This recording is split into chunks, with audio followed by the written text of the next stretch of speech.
Paris, la capitale française, a accueilli la 4e édition du Salon Vivatech, le rendez-vous des startups et des leaders entre le 16 et le 18 mai. Pour l'édition 2019 de l'exposition, les 13 000 entrepreneurs enregistrés ont une nouvelle fois présenté des innovations susceptibles d'avoir un impact social important. Une dimension devenue fondamentale au cœur des dizaines de points de discussion animés au cours du salon. Comme avec ce panneau de signalisation, les startups se proposent de faire de l'énergie solaire un allié sur les questions de météo routière avec des applications dans le développement de voitures autonomes, mais pas seulement. Donc en Afrique, on est un petit peu moins concerné par des problèmes de verglas, etc. Par contre, vous avez des soucis aussi en matière de malléabilité, on va dire, de l'enrobé par des températures très élevées.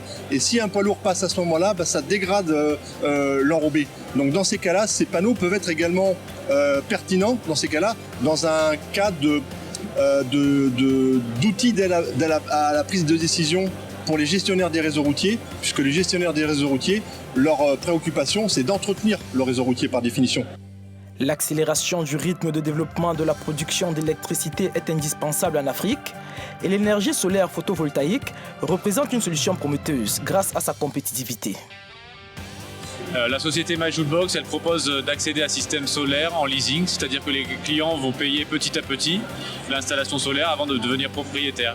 Ils peuvent payer soit par semaine, soit par mois, et au bout de 1 à 3 ans, ils deviennent propriétaires de l'installation solaire et n'ont plus besoin de payer pour le reste de leur jour. Les solutions solaires ne sont pourtant pas sans inconvénients. Fortement dépendant des conditions climatiques, un système de production d'énergie solaire nécessite souvent une importante logistique pour être installé. En Afrique, par exemple, si on a besoin d'installer un petit festival ou qu'on a besoin pour des ONG d'aller dans des zones qui sont reculées et qui ont besoin d'avoir un frigo pour les médicaments, par exemple, ou qui ont besoin tout simplement de sonorisation pour faire une fête ou pour tout type d'équipements qui sont dans des besoins soit d'urgence ou d'itinérance, nos solutions pour ça peuvent être très adaptées. Parce qu'il suffit de les poser, on appuie sur un bouton et on a de l'électricité.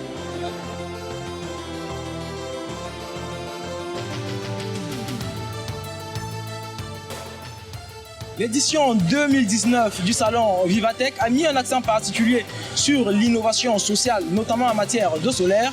Et dans ce secteur particulier, nous avons fait la rencontre de start-up innovantes en matière de mobilité en parlant de solaire.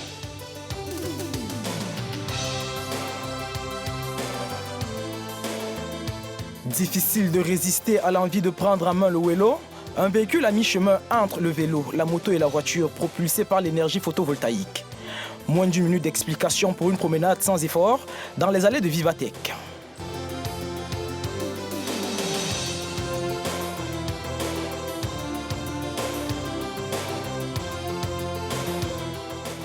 On a voulu que le véhicule soit le plus durable possible.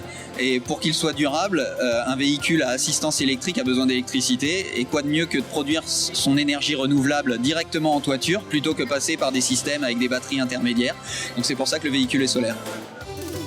Seul inconvénient pour le vélo, son prix de 7 000 € pièce que les concepteurs disent vouloir réduire au plus vite.